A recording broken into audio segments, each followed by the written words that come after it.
Good evening, everyone. Welcome to another edition of Legends from the Past and the Future show. I'm on, and we have Ayana and Roger. Ayana, how you doing tonight? I am doing great. How are you, Emma? I'm doing great. No complaints from me at all. How about you, Rod? I'm hanging on in there. Every day is a new challenge. I like your hair, Yana. Thank you. It's time for some summer fun. You know what I mean? Well, at Yes. first I thought it was one of your daughters up there. I said, got a daughter Oh. sitting. You're so kind, Roger. Really didn't want to do the show. Got a baby sitting there for her. I had to put my spectacles on. I said, oh, that's a young. So Ayana's going out of town this week. Yeah, I heard she's going to New Zealand or somewhere like that. Come on, way to put my business on blast and live. Look, it's not. Put it out there. Put it out there. It's Australia, not New Zealand. Okay. It's Australia. Yeah, it's Australia. Yeah, I've been there. Watch out for the bush. Yeah, we actually, I know you guys you were tied up Saturday, but Deja had a slamming graduation/birthday party. We gotta give her props for graduating from Frostburg State University once again. And I tell you, that's Absolutely. Yeah. Outstanding. But we got a guest tonight. We got a guest tonight, and this is like a part 2 show. We're not gonna talk too much about Sylvia, just a few things, but we're gonna definitely talk about this doctor that's coming on. Okay? So without further ado, let's bring him to the stage, Dr. Omar Danner.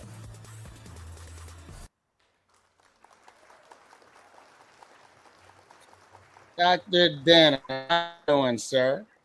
Good evening, Armand. How are you? It's a pleasure to be here.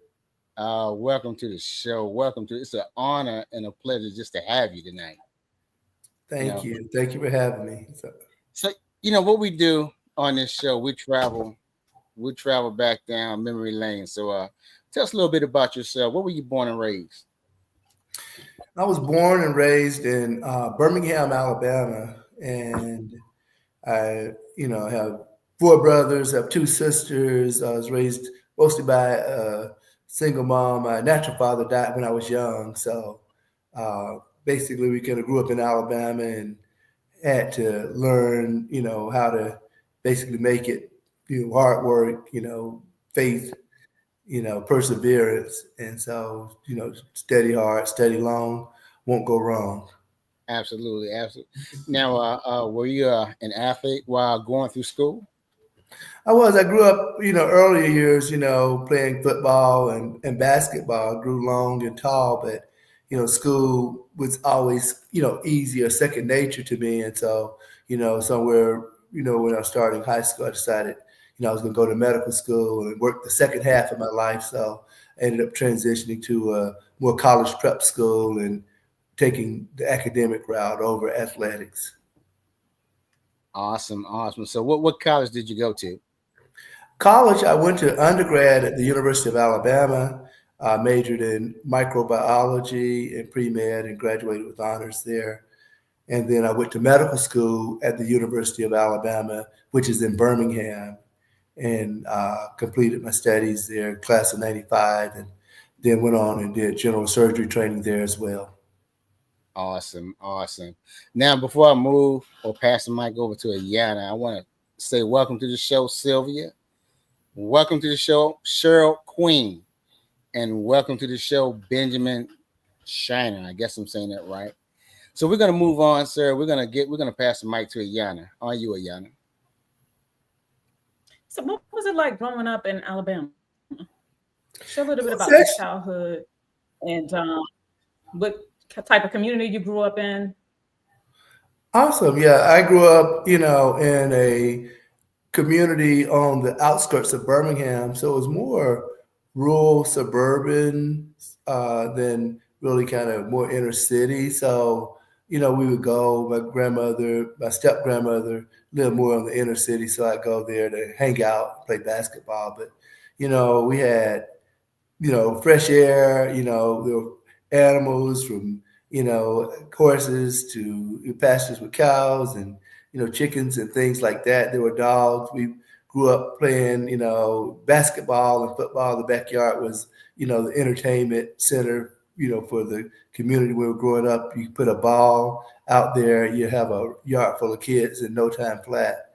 So it was actually fun, but everybody knew each other. We went to church together and had good old Southern values, and grew up in a household where people loved each other. Still have great relationships with my mom, with my siblings, and childhood friends to this day. Wow, that's awesome. And so I heard you say that you weren't into sports. I heard you say you played basketball, leisurely, but you were more focused on academics. Who influenced you, or what influences pushed you in that direction? Well, my dad, although he died young, was, really just gifted, do math. He could do calculus, he could do physics without even ever taking math or physics or anything else. But my mom was, equally, smart. But in those days, coming up in the 60s, it was all about opportunities. Some people got great opportunities, some people did. But because she was from the Midwest, she was from East St. Louis, we grew up and, I had to learn a Southern drawl, but I grew up speaking Midwestern, so I had to learn how to blend in. So I changed my voice to make it seem like I actually, fit in. But we actually learned how to, speak appropriately, enunciate words. My oldest brother, he went into the military, so he kind of set the example of kind of doing the right thing, keeping us kind of out of trouble. But my older brother, he was a valedictorian. He was the first one who said, hey, he had this idea of, hey, going to med school. I'm like, if he could do it, I can do it too. So whatever, I'm the little brother, whatever they can do, I can do better. So it was about competition, but it was more about, it respected him. And, I guess when I was growing up, school was just easy. It just made sense, math, science. And I used to grow up when I was younger. I had a photographic memory, so I could learn at the speed of sight. So it was pretty uncanny at least. But I actually was, really good in sports and basketball and things like that. I just chose not to pursue that route because I thought academically in the field of medicine, there was a longer career. It was about longevity. And you see a lot of athletes, some of them make it, some of them do not. And some of them make it and then they spend all the money and then they have to figure out how to work it from 25 to 30 on. And I said, you know what, that's not going to be me. I'll sacrifice the 25 and 30 years. Wow, very impressive. All right, on to you, Roger. Yeah, so you're right about those athletes. They don't know how to hold on to their millions. But you know who's always on that sideline? A doctor. And he's still getting paid. Right on. So I saw you did some time up there. I mean, you got a plethora of information on your bio. I felt like I was back in college reading that thing. So what was it like, the training you received up there in Johns Hopkins? What was that about being in Baltimore? And I think you was coming from, was it North Carolina at that time? Well, I came from Birmingham. I finished my general surgery training in 2001. And after I finished my general surgery training, I wanted to go and specialize in critical care because I wanted to figure out, why did people get sick after you do, these wonderful operations. And I figured there was more to learn. So I wanted to sit in the ICU and study sick people and post-op surgical physiology to really understand, what are the things that we can do to intervene and make a difference. And also learn from, some of the smartest people I've ever met in my life, hands down. So it was one of the most incredible learning experiences I've ever received. I learned a tremendous amount at the University of Alabama in medical school and general surgery, but this was more about mastery of information. And also probably the biggest thing I learned was program management, program development, and learning to basically direct one of the things, one of my favorite kind of quotable quotes was, "You're not here because you're not here to become a good doctor. You're here because you are a good doctor. Let us teach you how to use this and lead." And so that was, one of the kind of mantras there. And so they really spent a lot of time, and even after I finished in junior faculty development and training your mind, teach you how the system really works. And it was all about quality and quality improvement and evidence-based medicine and being the best. They took pride in operating and functioning at a very high level. And so, something I really kind of always respected and admired about, being there. But it was an incredible experience, one of those kind of marquee moments in life, and kind of really set the foundation for a lot of the things that I even do today. That's awesome. I see you training, am I pronouncing this right? Clinicians? Is that how you pronounce that word?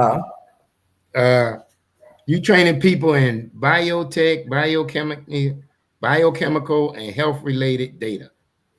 Yeah, so basically, as I progressed on through my career, I went to Pittsburgh. I did a fellowship in minimally invasive advanced laparoscopic surgery with a focus on bariatric obesity surgery or weight management surgery, foregut surgery, and kind of general and hernia surgery. So really extensive training. But after I spent about 4 years in Charlotte, I came to Grady and to the Morehouse School of Medicine, where I joined the faculty there as a trauma surgeon and an acute care surgeon, and as a minimally invasive surgeon and an ICU specialist. And during that time, we introduced a program for healthcare quality improvement using what's called Lean Six Sigma methodology. But based on my background in Baltimore at Johns Hopkins, I really understood the value of learning the process for quality improvement and the long-term ramifications. So I really kind of delved deep into it and even became what's called a Lean Six Sigma black belt, where you can really execute very high-level projects. The next one is teaching other people to do it, which is called a sensei or a master black belt. But I didn't have that desire. But based on this, it taught me the processes of how the hospital and business systems really work. And so as I learned that, on my side from a clinician, the issue is we're taught human performance and performance improvement, not really business operations.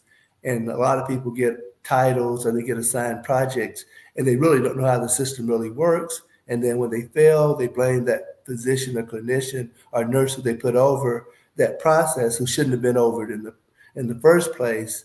So after I learned that, I started realizing or seeing the big picture. So I went on to the University of Georgia in 2020 to 2022 and did the executive program, got an executive MBA to really kind of bring everything full circle. So now I try to teach people, how everything works together clinically, but from a business perspective as well.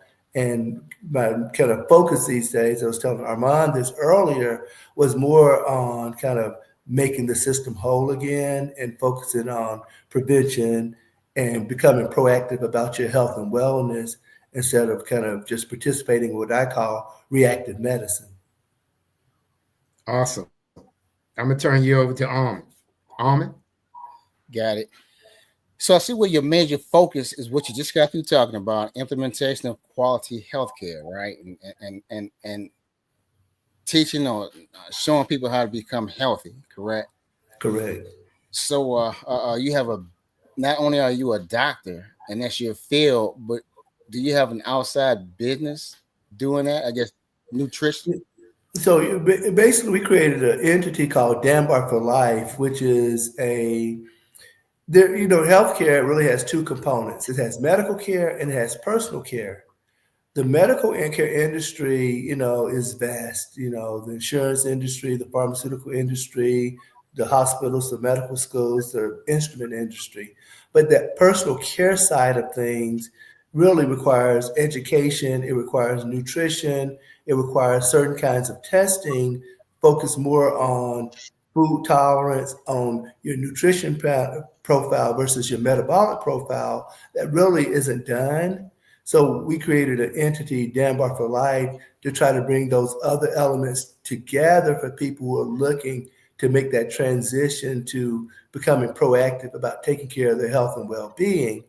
And so we work with a variety of people kind of as a consultant to help guide them, whether it's personal care or institutions or entities who are looking for the resources to integrate, to bring things together so that you can be successful. You know, success is the journey, it's not the destination, but it takes a lot of different components. And, you know, the thing is, although we think about nutrition, we think about education, I consider those ingredients. It's like the broccoli, the cheese, the oil, the butter. You know, really, we want the casserole. The ingredients are very second nature, but putting those ingredients together, you know, is an important thing. And so the biggest thing that I found is, you know, doctors, they tell you what to do, but they don't teach you how to do it. And so this is more of a how-to platform because it's what you're doing outside the doctor's office, between medical visits, between operations and other interventions that really matter. You know, my biggest take home for anybody listening is that, you know, we do not practice prevention. Early detection and early intervention is equal to early detection and early intervention. It is not equal to prevention. And you can't detect something that's already there. So when we're getting CAT scans and mammograms and PSAs, and we find something, that means something's already there. If we don't intervene and tell you what to do to prevent this from progressing, then this is actually called reactive medicine, because it's a long time ago, about 100, years ago, 100 year plus ago, we switched from more of a holistic medicine, traditional medicine, to what we call modern medicine. And we took away nutrition. We took away preventive focused interventions. And so it was replaced with, diagnostic intentions or diagnostic testing. So when you're coming in and you have whatever, you complain of, abdominal pain, shortness of breath, and we don't find anything, as opposed to doing things that will reverse the precondition. Most of the time in modern medicine, we're ordering a repeat chest x-ray or repeat your colonoscopy in 10 years, repeat the mammogram, but those are diagnostic tests, and diagnostic testing does not actually prevent. It catches early and it gives us a chance to intervene. And the biggest issue is our, as individual people, willingness to participate without doing the things we need to do on our own. So there's going to be a huge move. Now we call it a mega trend post-pandemic to what we call anti-aging and wellness. And that was the biggest thing, Ayana, coming out of the pandemic was, everybody realized that our healthcare system, some people say it was broken, some people say it was compromised. What I say is that if you look at it, Roger, from the standpoint of what is the purpose of the physician and the clinical medicine, Jesus said in the Bible that people who are well don't need a physician, people who are sick. When people are coming to doctors for health and wellness, they have to understand the doctor is there to take care of sickness. Health, wellness, and prevention is something you do before you get there. You need to come and make sure he's doing okay because you've done all the things you need to do. And that's a different mindset. So we really need to have a mindset change. So here's a situation for you, Dr. Danner. Okay, a situation. I approach you. My A1C is like a 7.2. Diabetes, and high cholesterol. What would be your point of emphasis to get me back on track?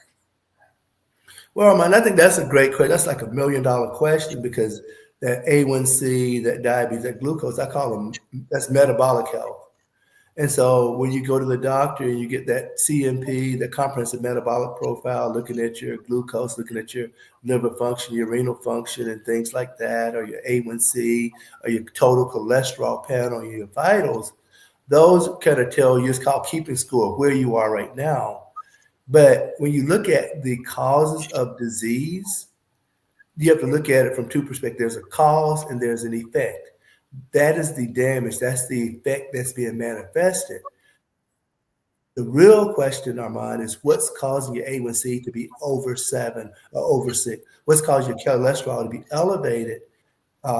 What's causing that blood pressure to be up? Or why can't I lose weight? You know, I've been trying to lose weight for 10 years. It's just getting worse and worse or staying the same. Well, the thing is, I live in the world of cause and effect. So every reaction has an equal and opposite reaction, Newton's law. So when you start looking at the elevation, something has to cause your A1C to be elevated, or you to have diabetes or hypercholesterolemia or high blood pressure, right? So then when I look at it, I'm going to give you a quick, crash course in medical school, medical education, Ayana and Roger. And here it is.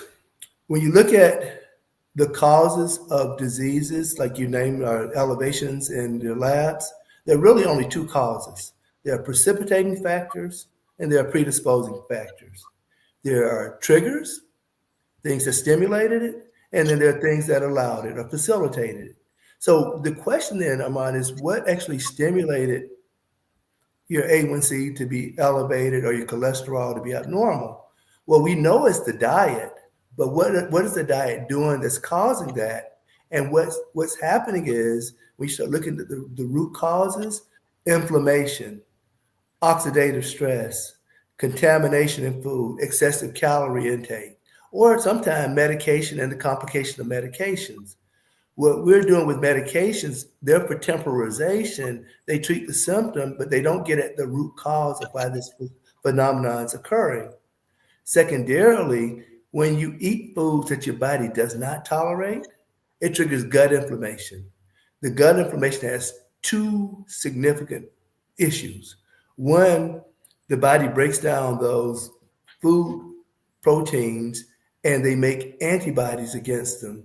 And when they make antibodies against them, it's no longer nutrition, Ayana. It is actually a poison or a biotoxin by definition, if you look it up. So this poison or this inflammation causing biotoxin now leaks into the bloodstream by a protein that's it's called a porin or leaky gut protein or gut permeability protein. It binds to the occludin 1 or one of the proteins in the wall of the GI tract, and it allows it to leak into the bloodstream. And this triggers a systemic reaction that leads to cytokine releases, Armand, that blocks your insulin and insulin receptor interaction, and it blocks your glucagon-like 1 peptide. And that interaction with this receptor, so that causes you to be hungry because now it can't saturate the receptor and say you had enough to eat. So now you're hungry, you have unopposed insulin, you're craving something sweet. And on top of that, it blocks serotonin in the brain. And now you don't feel good. That's your feel good hormone. So you don't feel good, you're hungry, and you need something sweet to kind of satisfy that taste. So this actually also blocks something called adipokines or adiponectin, which tells us to utilize fat.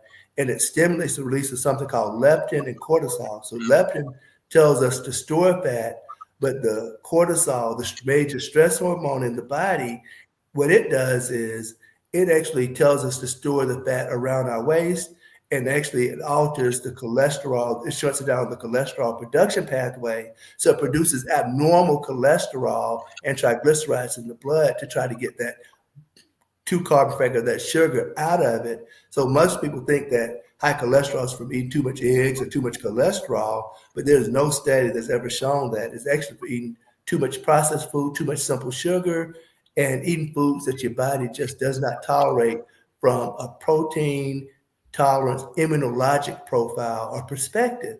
So because of this misinformation, like Galatians 3:1 says, "O foolish Galatians, who has bewitched you that you do not obey the truth?" Hosea 4:6 says, "My people, our people have been destroyed for a lack of knowledge a lack of the right knowledge and the knowledge of truth. And because we are being fed this information and now we don't understand what's causing inflammation, we keep on eating the same things, once across the lips, twice across the hips, once across the heart, and that's how it starts. So hopefully that makes a little bit of sense. And then on top of that, to make it even worse, it blocks the absorption of micronutrients. So basically, we have different tolerance profiles, so it causes different inflammatory patterns, but this prevents your body from maximally absorbing certain and select nutrients. So everybody has different nutritional balances. And if you had a car that's not running well, think about it. Is it because of the gas, or is it because the oil, transmission fluid, or something wrong with the antifreeze in there? When our body's not functioning well, we don't think about nutritional imbalance, particularly micronutrient imbalances, but that's really what causes or facilitates the progression of these conditions, because you started the process, but you can't turn the fire off. You don't have any antifreeze in that car. In the body, we call it antioxidants and anti-inflammatory agents. Anti-inflammatory agents are like the insulation around the wire. So you have to really understand that, hey, Armand, you are fearfully and wonderfully made. But if you don't take care of the body, your body, if you read 1 Corinthians 6:19, it says, do you not know that your body is a temple of the Holy Spirit, which you have from God, and you are not your own? It said, for you were bought with a price. So glorify God in your body and in your spirit, which is your life, which are God's. So when we can't do it ourselves, it's like 1 Peter 5:7, is to let go and let God. So he said, cast your cares, because Roger, it's not what we're eating, it's what's eating us. And right now, you know what, we're getting it handed to us. So we have to be careful. Everybody's going through some things. And if you live long enough, you ain't going through something, tell it. You keep living. Look, before I pass it over to Jan, I want you to say that one more time. Once, hips, lips. Well, what you say? Miss Ford, I have a friend, Miss Nancy Ford in Charlotte. I said, once across the lips, twice across the hips, and once across the heart. That's how it starts. Hey, on that note, I'm going to pass it over to Yana. And you mentioned several times that people don't know the system. So enlighten us. Tell us a little bit about the system and what most people don't know. Well, that's a great question. And let's go back in history. I was actually had the honor and privilege of speaking at a medical school, pre-med studies, graduate certificate program in Detroit, like last week. And while I was in Detroit, I went and visited Southfield Library and went to an exhibition of the history of Black medical schools, or historically Black medical schools in America. Right now, there are currently 4 Black medical institutions in America, Howard being the oldest, and Meharry second, and then Drew out in LA, and then the Morehouse School of Medicine. But historically, there were 19 medical schools. Prior to 1910, some of them had closed, but there were some that actually had formed, like West Tennessee State and Shaw and Leonard, that were actually fairly functional in their configuration. But there was a gentleman named Flexner, Albert Flexner, and he wrote, there's something that's historic, legendary, called the Flexner Report. He was a school teacher, not qualified, really do what he did, but he went around and he critiqued the medical schools being paid by, certain individuals to come back and bring a report to them. And they used that report to basically shut down a lot of the traditional medical schools who didn't practice what was called evidence-based medicine, but basically pharmaceutically created synthetic petroleum-based medicine administration as much. So what did that do? Well, basically, we shifted from holistic healthcare to more of what we call evidence-based medicine. But if you look at medicine, is for sick people. And we shifted away from prevention to a focus more on diagnostic intention and treatment with medication and other advanced interventions. In fact, they funded the medical schools to study evidence-based medicine preferentially over, these more natural treatments and causes. So some schools, the naturopathic schools, some still exist. The osteopathic medical schools still teach more nutrition, some of the holistic things, acupuncture and things like that. But allopathic, allo meaning different path, different pathology, different treatment, schools tend to focus on medication first and finding a diagnosis. So we're more disease management focused. And our focus is really on managing sickness rather than on health optimization or prevention and wellness. So when you think about it from the standpoint of what do doctors do based on the shift in the model in 1918, the last 117 years we've been practicing evidence-based medicine. When you go into the doctor, it is to basically address your sickness, your condition. Although we call it an annual wellness check, the truth of the matter is most people are well before they get there till they get that report back. Then I'm on they're sick as can be because they're like, man, he messed me up that time. And so really it's a medical check. It's a sickness check. And what you do between those visits, that's what determines your state of well-being. And so, for me, it isn't that the doctors or the medical system is wrong. It's actually the expectation of the people who are coming to the healthcare, which is really I call the medical care industry, and to the physician or the nurse practitioner or PA, expecting them to fix their problem. They're there to treat the condition. Most medications are for temporization. So you're going in, the car's knocking, and I'm saying, well, what do I do about this? Hey, Roger, hey, well, turn the radio up real loud. You won't hear that knocking. Yep, that sounds like me. Yeah. And see, so what about the smell? Well, you know what? Hey, roll the window down. We got this nice air freshener. Here's some Ozempic, here's some Crestor. And see, now we got you managed.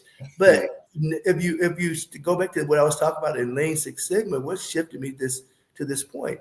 Well, if you study business and you want to do business quality improvement, one of the key and foundational things that you have to do if you want to solve a problem of mine is you have to identify and eliminate and correct the root causes.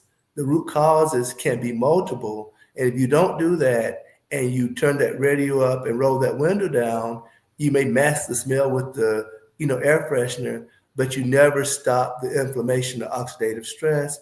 And so that body is continuing to burn, and eventually that transmission will burn out. And now, we got to replace the whole thing, take your gallbladder out, take your, colon out, take your appendix out. We got to operate on something. And we have a running joke in surgery. Nobody should die without an incision. Okay. So, but the thing is, if you don't want us to take that transmission out and have to repair it, then you need to check it, and you need to know how to keep that car tuned up and practice preventative maintenance. So you need to know how to eat right and exercise. But what does that really mean? The thing that we learned, Ayana, is there's no such thing as a healthy diet. So over the course of the pandemic, associate of mine had the idea of hiring the guys who discovered sensitivities, or, I'm going to explain this a little bit more in depth. But basically, he ran a company that did allergy testing. And through the blood, using what's called ELISA, enzyme-linked immunosorbent assay, they look at the antibody profile in the blood as it relates to certain allergens, and they do testing for medical practices, primarily pulmonary practices or allergy or allergists. They brought in the gentleman who actually discovered what's called sensitivities. So let's break this down a little bit. Well, an allergy, another name for it, is a type 1 hypersensitivity reaction. It happens immediately, 0 to 3 hours from exposure. It's IgE mediated, it's amplified by histamine, and you can treat it with antihistamine. But anytime you have something called a type 1 or stage 1 or class 1, then you got to have a class 2. If you have an immediate type hypersensitivity reaction, then you have to have a delayed, because otherwise we wouldn't give it that kind of typology or classification. So let's talk about the other types of hypersensitivity reaction. There's called a type 2 reaction. A type 2 reaction is delayed 0 hours to 3 hours to actually 72 hours or 3 days later. Instead of being IgE mediated, it's IgG. Immunoglobulin G 1 through 3 are pro-inflammatory, and they're the most dominant antibodies in the bloodstream and in the body. They actually, when they bind to an agent, an antigen, and get activated, they cause the release of pro-inflammatory cytokines. So it turns your body on fire.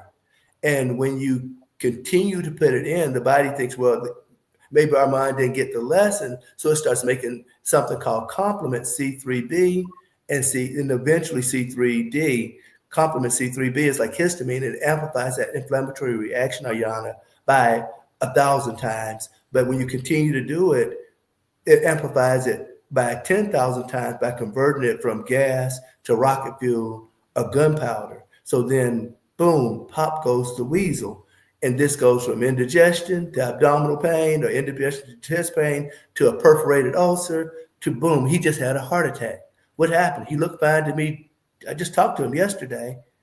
And so basically these internal like micro reactions, inflammatory reactions, that's what causes the body to be out of ease, out of whack. And so we call it disease.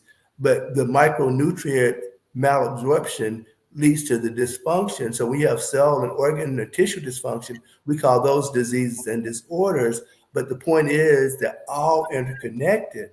So going on down the list, since we're doing this education, a type 3 reaction is an autoimmune reaction where the antibodies bind to the antibodies and auto-activate, like in a multiple myeloma situation or condition. And then a type 4 is called contact dermatitis or delayed cell-mediated immunity. So, we know about that touch some milk or some silver. If your skin's real sensitive, it breaks out. Touch the wrong detergent. That's called contact dermatitis. But the type 2 reaction, the delayed type hypersensitivity, is the one that we're taught to ignore. And because we lose that temporal relationship, we're putting things in our body that it doesn't tolerate and you can't absorb, and you can't out-medicate, out-supplement, out-exercise a bad diet. You have to actually take the dirt out first.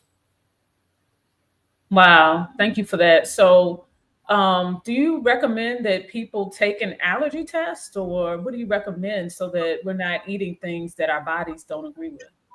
Well, this is where it's a great question, Ayana, because see, everybody is focused on this word allergy because it's been put into society to a point where, even though it's actually not called an allergy, that's called a type 1 reaction. It's the sensitivity.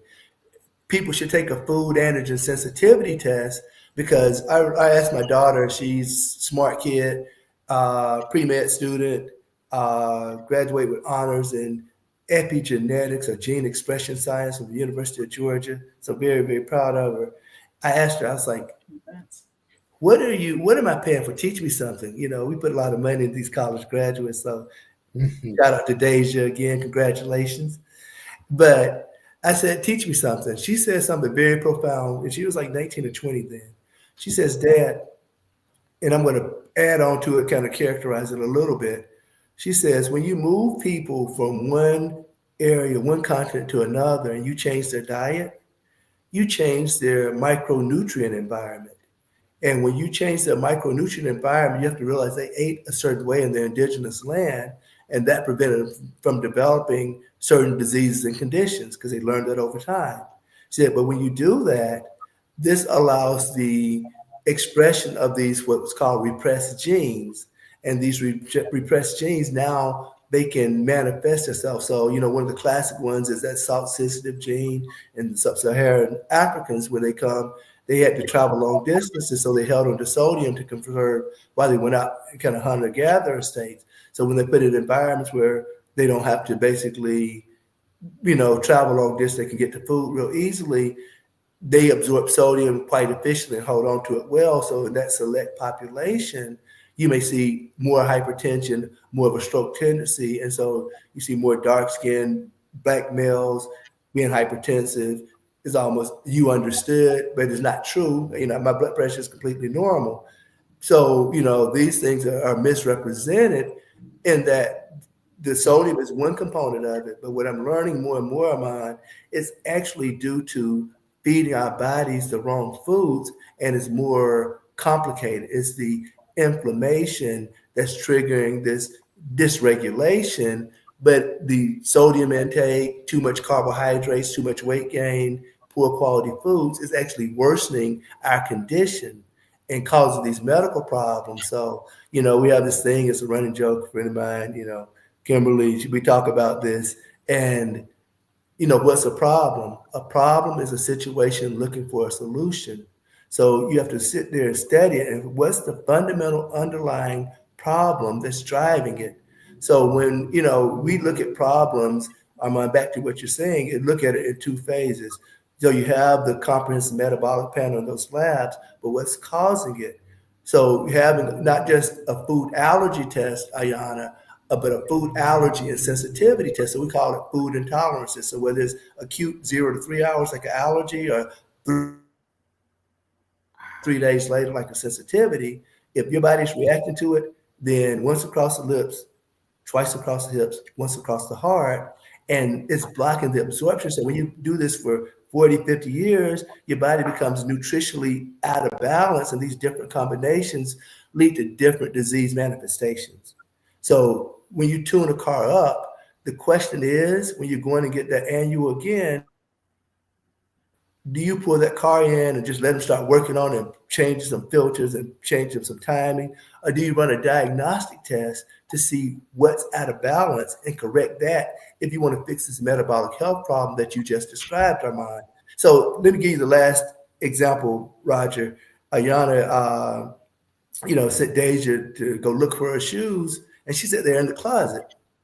And so Deja's looking in the kitchen closet, and she can't find Ayana's shoes, right?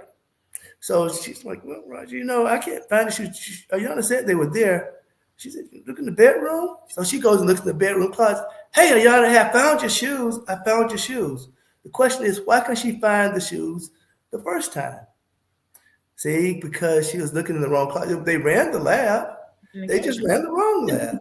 So, hey, who knew? Who would think to look in the bedroom closet for some shoes? That don't make sense to anybody. So you know what? Just because I speak proper doesn't mean I'm necessarily right.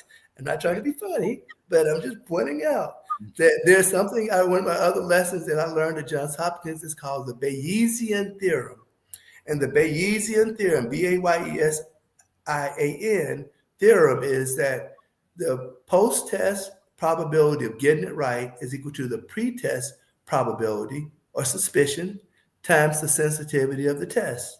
Well, what does that mean in English, Roger? Well, if you have a good suspicion of something, that somebody say they're bleeding, and I order an x-ray that basically don't show blood, is very insensitive, and I say, well, the x-ray fine, so Roger fine, but he got this hole in his belly and he's bleeding, then guess what? I'll miss that diagnosis. So if I go look in the closet, in the kitchen, for Yana's shoes, then the chance of me finding them actually are very low. Now, sometimes we put the work boots in there, so I ain't saying they can't be in there, but we're just talking about probability. So by ordering a metabolic panel to look at the damage instead of a nutritional panel to look at the cause, or basically analyzing the fuel that you're putting in your body to see what's causing it, you can never figure out why your hemoglobin A1C is rising, or why you can't lose no weight, or why your cholesterol out of whack.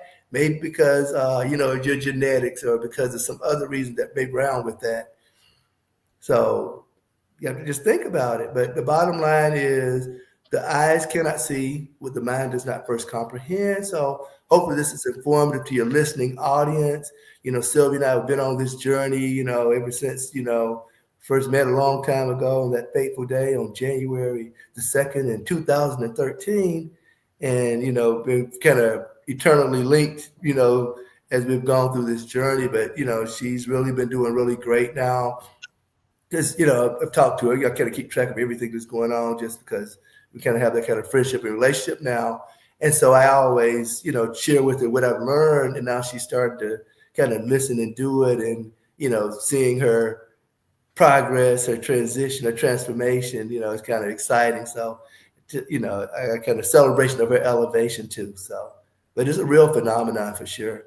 But like Hosea 4:6 says, says, our people, my people have been destroyed for a lack of knowledge. So hopefully the people in the listening audience embrace what I'm saying. You guys are doing an excellent job. This is a wonderful service that you're providing.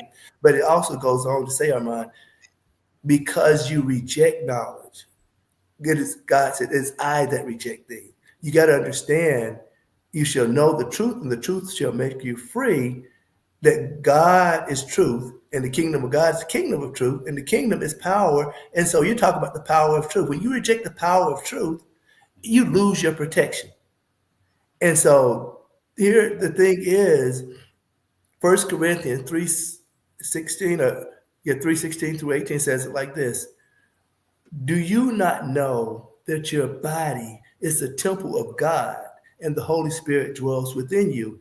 He or she who defiles the temple, it says God will destroy, not Dr. Danner or some physician or president. It says God will destroy because the temple of God is holy, whose temple you are. Now that's powerful. Whose temple you are. So basically, my message to anybody on this call at the sound of my voice, if you can't do it for yourself, then hey, let go and let God. Peter said in 1 Peter 5:7, he said, cast your cares upon him because he cares about you. He said, if you follow him, if you follow me, if you follow Jesus, he said, you're going to go through something. You're going to go through some trials. There are going to be some dark days. But just understand that we got the victory because we know who we are and we know whose we are. And so I say this because he knows you by name. Before he formed you in your mother's womb, he said he knew you. And earth has no problem that heaven does not have a solution for. So healing begins in the spiritual realm, but it has to come down into the mental realm and then actually come into this practical realm that we call life. But there's a physical side of health and there's a physiologic side. We're taught to ignore the physiologic side. So when your car is knocking and not working right, somebody looking and say, hey, Armand, let me see, I think because you gained some weight. Well, what does weight got to do with it? If a train was full of coal or a jet full of fuel, and it wasn't running right, they because it got too much coal or jet fuel. I think they got 10,000 other reasons why that jet or that train ain't working right. Why are you telling me that? Just because you sound proper does not make you right. That's what y'all got to tell them. You know, do you really believe what you just said? You got to stop and pause when you say it. Do you really believe what you just told me? So you got to make them think, because see, what he said in 3 John 2, just understand, he said, beloved, and he called you by name above and beyond all things. John said, I wish that you prosper and be in health as your soul prospers. So we could just get it into people's spirit that he wants us to prosper. He wants us to thrive, not just prosper. You know, he wants us to prosper and be in health. That means he wants you to have money and wealth and be the lender, not the borrower, the head and not the tail. But he wants you to be healthy because he needs laborers to go out into the harvest. And basically, you don't want to go out there and be all sick. You know, God just blessing me. But you can't walk and breathe. You know what? They're like, wait a second here. You know, what's going on here? You know, you may not win as many people if you go out there, you're top of your game, looking like Ayana there. See, so you're like, hey, what you doing? I want to do that. See, so she become an inspiration. So being healthy does have its merits, but that has to be something that you just have to embrace and understand is really at a fundamental level what we're doing, because it's due to a lack of knowledge. Education is important. John F. Kennedy once said it like this, that our progress as a nation can be no swifter than our progress in education. The human mind is our fundamental resource. So, Roger, we have to learn how to leverage this resource. Well, how do we do it? He said, well, by the mercy of God in Romans 12:1, present yourself a living sacrifice, holy, acceptable unto God. That is your reasonable service. You know what that means, Ayana and Roger? That means that's the least we can do. So you know what? We're going to go through it, but you know what? He got us, and there ain't no problem that we have that he can't solve. And so he paid a heavy price for us. So we got to realize we got the victory if we just embrace it and accept it. So well, what does it have to do with your mind? Well, it goes on, Armand, in Romans 12:2. It says, and be not conformed to this world, but be ye transformed by the renewing of your mind to prove what is that good and acceptable and perfect will of God. So you're talking about renewing your mind. Well, how do you renew a mind? Well, when we started our MBA program, the first book they give us, a book by Dr. Karen Dweck. She's at UCSF, I think now, but it's called Mindset. And what you learn is there are two types of mindsets.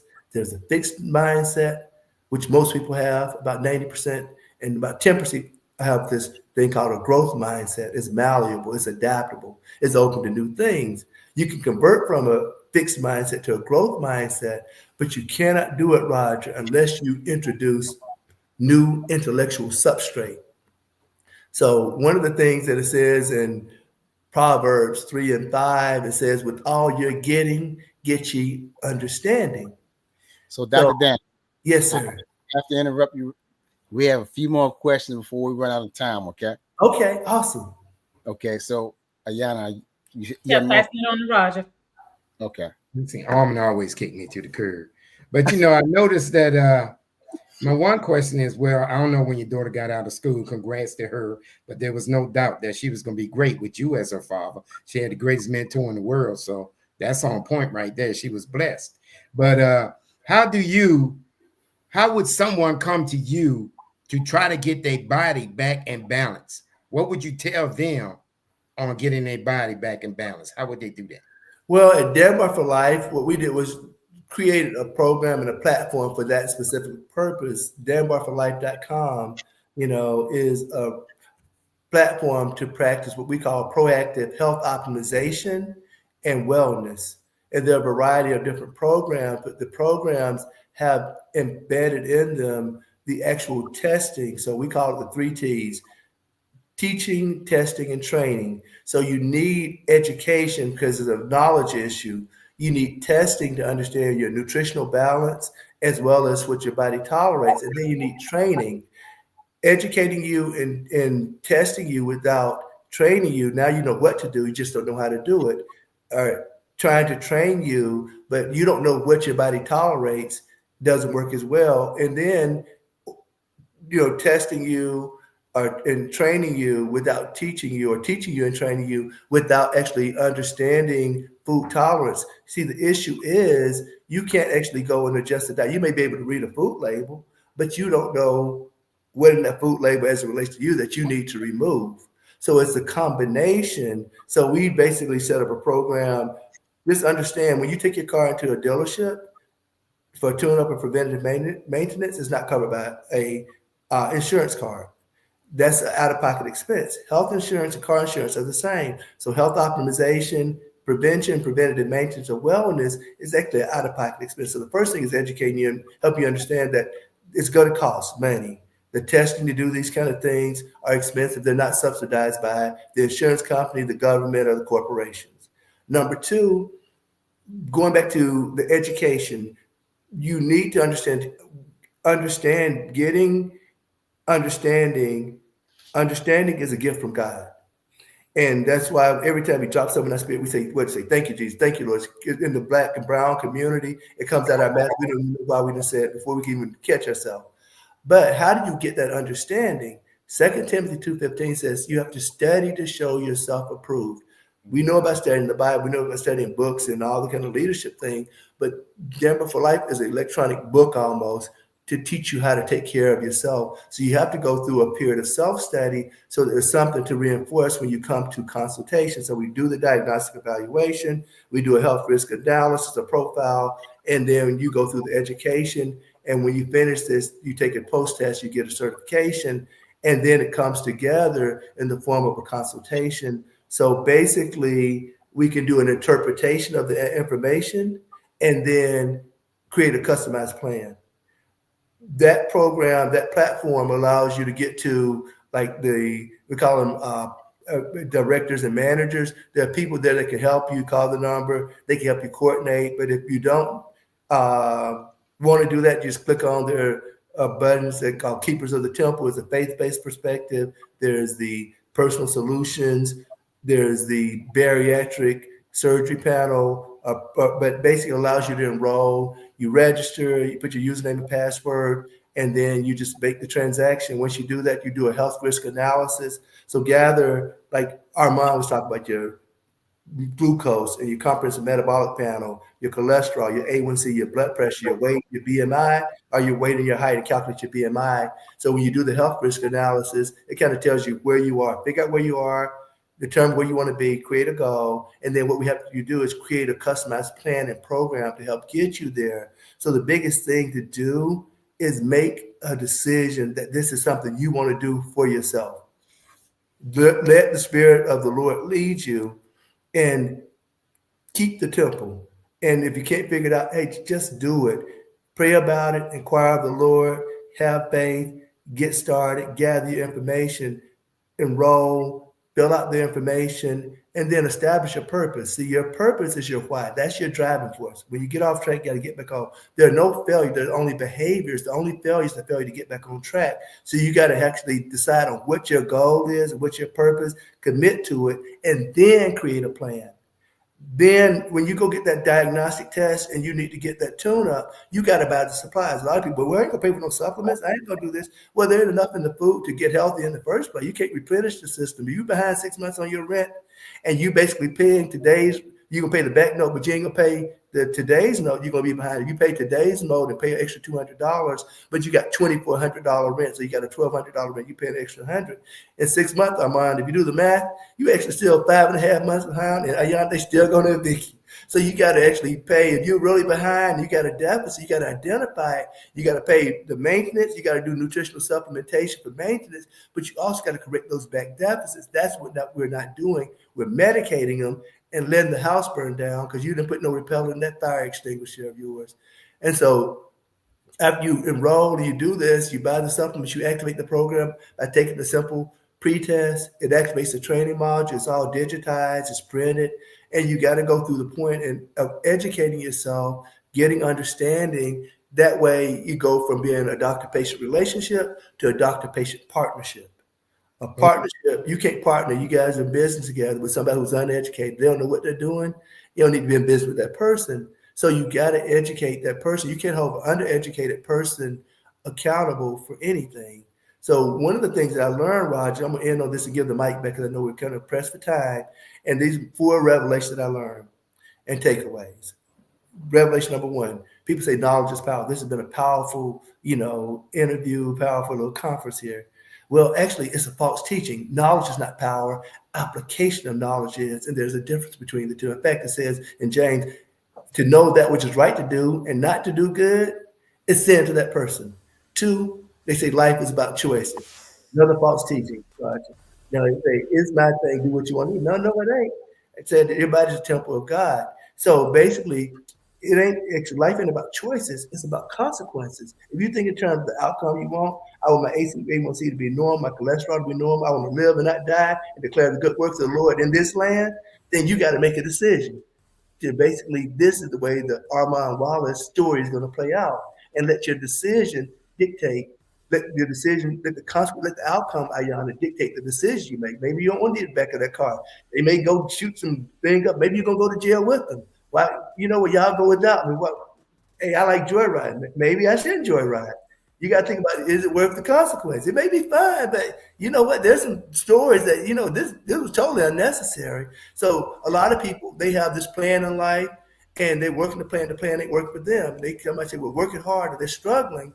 But you know what I found, Ayana? You don't actually commit to a plan. You know what you commit to is a goal.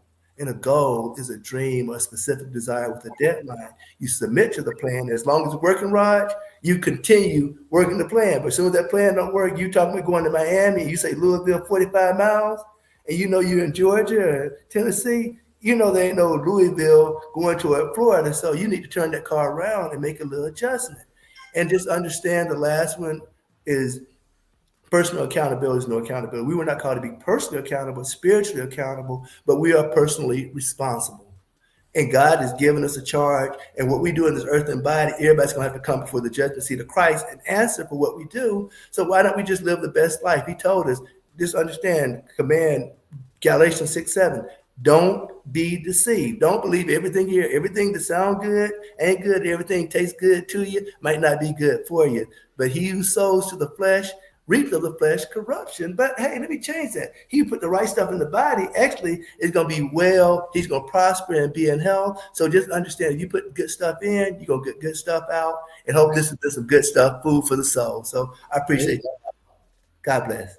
Armin. So what I'm gonna do, Dr. Danner, I want to ask you a question or two questions about Sylvia. I'm gonna let you. I'm gonna let the team say what they want. They give their closing remarks and let you give you a chance to give an encouraging word. You know, the crowd they're saying you on here preaching, and you are. You know, you're putting it down. But on that night when Sylvia was ambulanced into the hospital, you've already said, you made it perfectly clear to me that you're a surgeon. It's not a state of mind. What was going through your mind when you saw what you saw? You know, that was very interesting because it was about 9:02 in the morning on January 2nd, right after New Year's in 2013. I was rounding in the ICU. I'm talking about everything was so vivid. And when that page came across saying that this patient was coming, you know, first thought was, this is a mock trauma alert.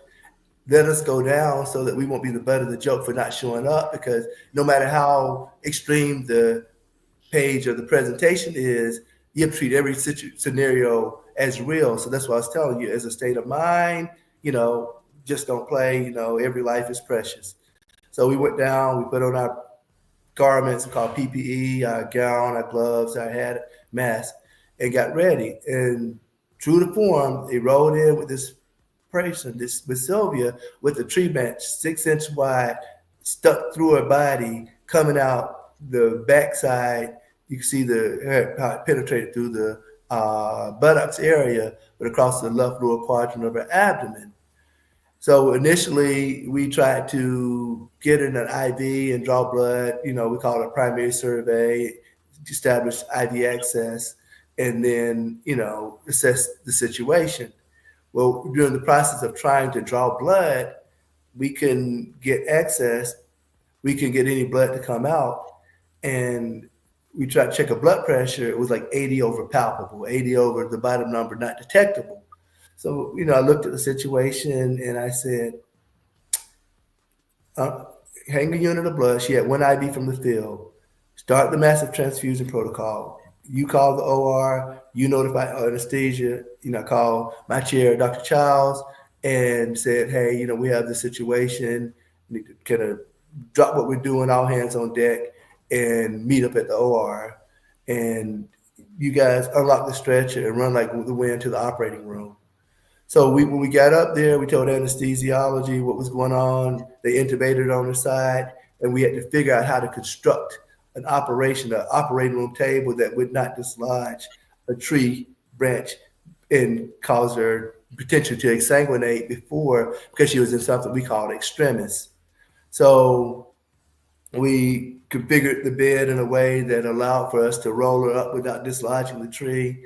We did an on-table arteriogram to basically determine if the blood vessels had been transected so that we could get proximal and distal control.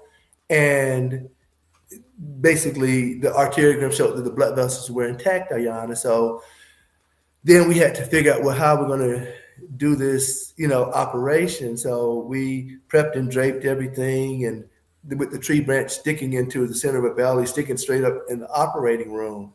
And I remember this scene from Backdrop with Sylvester Stallone's Sly.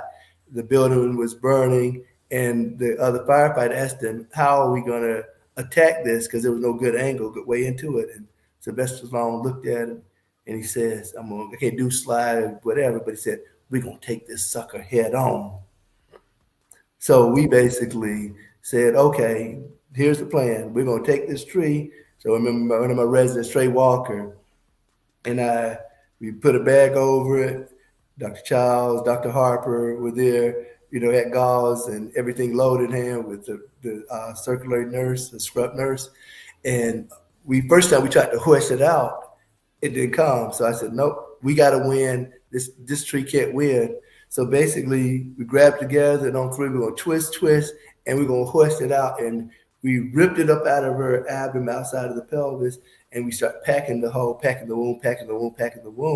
while anesthesiologist was giving fluid, giving blood, and we just held pressure. Once we got it off and we took it off the field, we looked at the anesthesiology, said, do we have a patient? And like, yes. So, we got a heart rate, we got a blood pressure.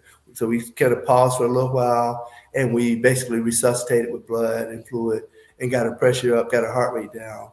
And once we got to that point, we began going through there, taking those lap pads out one by one, looking at the damaged valve, kept clamping off blood vessels, tying them off, taking out the dead, destroyed valve, clamping off the other parts of it till we could make heads and tails of it, repaired the bladder, and then we did what we call as a damage control laparotomy, in which we basically go and control all the damage, stop the bleeding, pack the abdomen, go to the ICU to basically warm things up.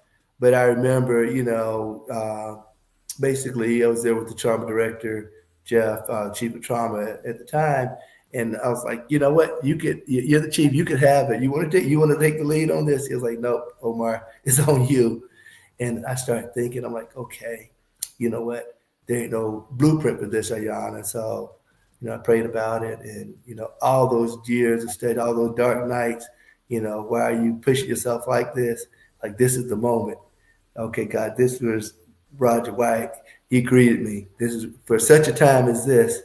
So, we know that if we put our faith in him, we're just extension of the great physician, and everything that we had learned, everything I had learned, it's like, okay, don't fail me now. So basically I just applied what I learned at UAB and at Johns Hopkins and some at Pittsburgh. And what we did every time I went and talked to her sister Janet afterwards, I said, basically she's alive. And, I don't have a blueprint of what we're going to do, but I'll pray about it. And whatever God says to do, I'm going to do that part, and we'll stop there and we'll come back another time. We have a saying, he who runs away lives to fight another day. He who stays and fight may not make it through the night. So when you do too much, sometimes you hurt the patient. So sometimes you got to know what did Kenny Rogers say. You got to know when to hold them, know when to fold them, know when to walk away, know when to run. And so we packed it. We went back to the ICU, and we took her back and forth. I think she had 14 or 16 operations, and we called our colleagues, got them involved. We needed the nephrologist, or not the nephrologist, but the urologist and the plastic surgeon. And we all worked together collaboratively, the neurologist and, the other parts of the team to, bring her full circle. And, she was able to make it out of the hospital and get reconstructed. And in fact, made the 2016 Medical Story of the Year. So to God be the glory. Pretty incredible. Amen. Amen. Amen. You at any time, did you second guess yourself and just feel like you couldn't do it? No, because I remember one of my favorite teachings, Dr. Don Smith, when we were in residency. He was one of the trauma surgery attendings at the University of Alabama School of Medicine, a medical center. And he, one of my favorite teachings in general surgery training was this. He says, what's the first thing you do, Roger, when you encounter an unstable trauma patient? I said, no. But he said, Ayan, he told me, he said, check your own pulse. Always remember, you're not the one that's dying. You're not the one in trouble. That person's relying on you to be cool, calm, and collective at all times. Never lose your composure. Awesome. Hey, Yana, anything you would like to say? Well, this has been a very informative session. Thank you so much, Dr. Danner, for joining us. I would like to thank our sponsors and donors. Thank you so much to our viewing audience. And next week on Thursday, meet me down at Lima Twist for some business networking, dining, and fun. Lima Twist, DC. That's going to be at 7 p.m. Eastern Standard Time. Hope to see you all there. Next up, Roger, on you. And can I say this one thing? Because if there are people out there that are listening and they're looking for like the nutrition type products, if you go to danbarforlife.com and click on nutrition and anti-aging, you can get to a product line by Pharmanex. It's a medical grade, pharmaceutical grade nutrition line, the best that I've found. You can also go to bhw.mynewskin.com or lovehowyouage.com And there are people out there who are looking to help you. So don't think that help does not exist.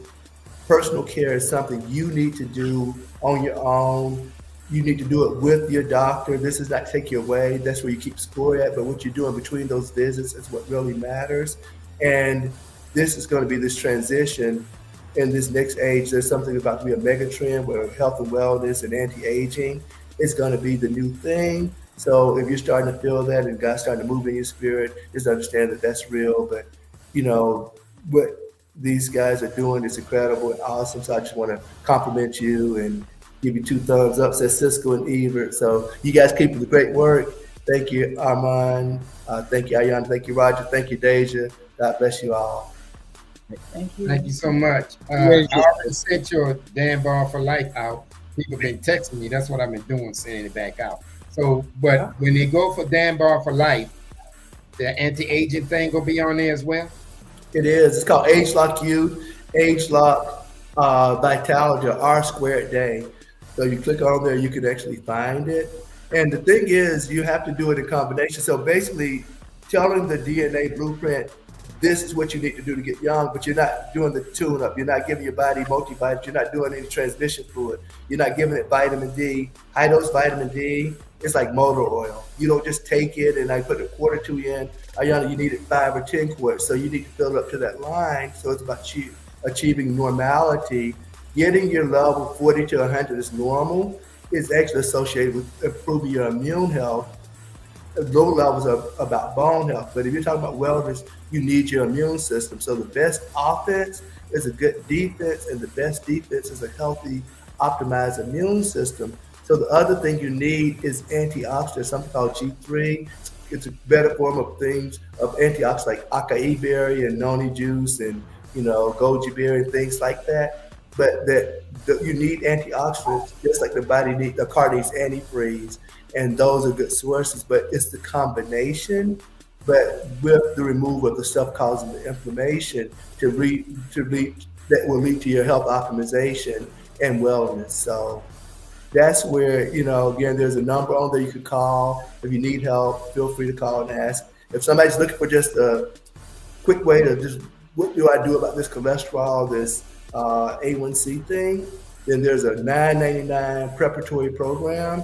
It goes over, health risk factors and fat and cholesterol reduction strategies, and starts kind of give you that information that you went to the doctor to get and you never receive, because they don't educate, because in managed care, we don't have the time to sit there and educate you, and you got to see people in 15 or 20 minutes in primary care. I'm a surgeon, so I have time to do other things, but by them not doing it, you progress from inflammation and needing medication to the kind of complication that requires an operation, and that's how the system really works. So taking your transmission out versus putting transmission fluid in, we get paid 111 times more, and we get the transmission repaired or replaced versus just give you some transmission fluid. So just understand that when you don't do the things you need to do, you're the one who's going to suffer. So that's why, God wants you well. He wants you to prosper and be in good health, and so do I. So thank you again. Close us out. So next week, we're going to be broadcasting live. Our guest will be in the studio with us next week, next Wednesday. It's going to be another history-making time for the Legend Show.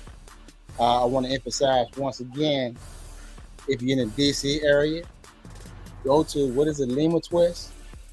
Thursday, Juneteenth. Come out for some business networking, Lima Twist, D.C., 1411 K Street. We're starting at 7 p.m. We're going until 1 a.m. For those who want to stay, you can stay. We're going to network, dine, and have a little fun. Awesome.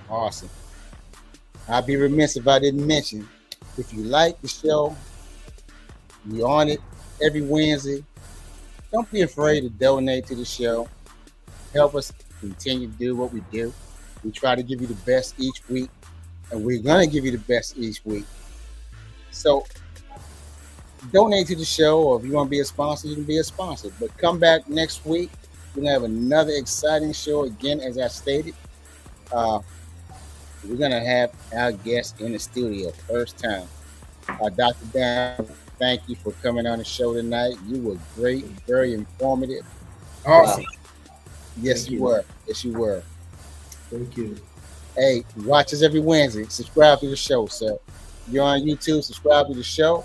I'm going to end it here. See you next Wednesday. Peace. Good night, Good night, everybody. everybody. Good night.